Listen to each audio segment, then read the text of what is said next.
Human nature is one of survival, one of selfishness. No matter how true your intentions are, there is always going to be a selfish thought within every selfless action.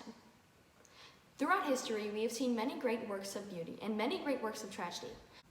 But one that almost every single child and every single adult has heard of is the sorrowful tale written by William Shakespeare, Romeo and Juliet. What makes this story, better yet this warning, so fascinating is the amount of mishaps that go absolutely wrong.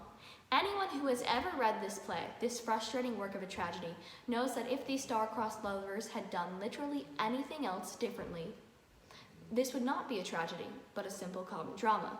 But where in the world did these two children get such notions as to fake their deaths and conceal their marriage from their parents? It's simple, really, from a good, kind, holy man, Friar Lawrence. In the play written by William Shakespeare, Friar Lawrence is to blame for the deaths of Romeo and Juliet.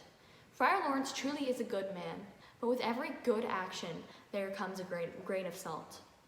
And Friar Lawrence's grains of salt add up, which indefinitely lead to the avoidable deaths of 6 different people. In the beginning of the novel, Friar Lawrence truly doesn't seem like a rash man, giving Romeo what you would call a slap on the wrists for getting over Rosaline so fast. It was just a day prior when he was yearning to sleep with her, claiming that he loved her.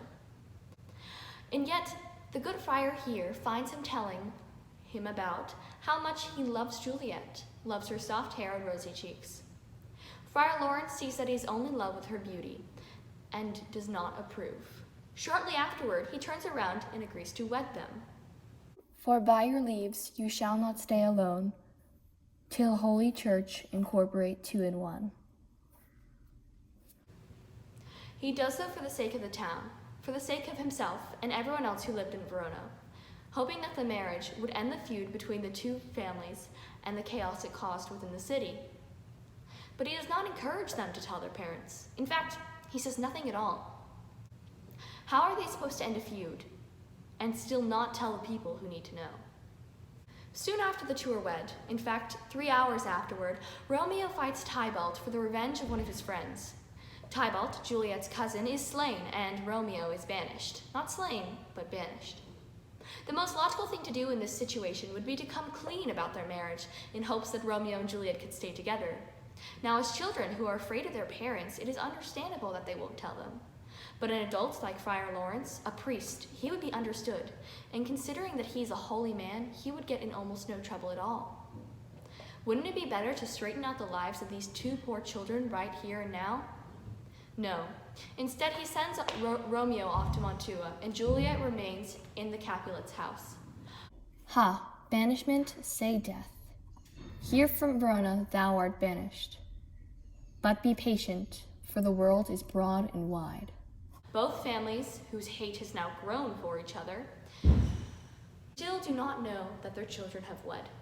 Not only has the friar continued to enable Romeo and Juliet, he is unwilling to stick his neck out on the line to fix the situation.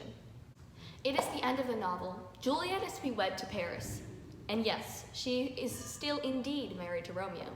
She is beyond herself with anguish, coming to Friar Lawrence. She tells him she needs a way out of the wedding or else she'll kill herself. This is the second pair of the star-crossed lovers to tell him they will kill themselves.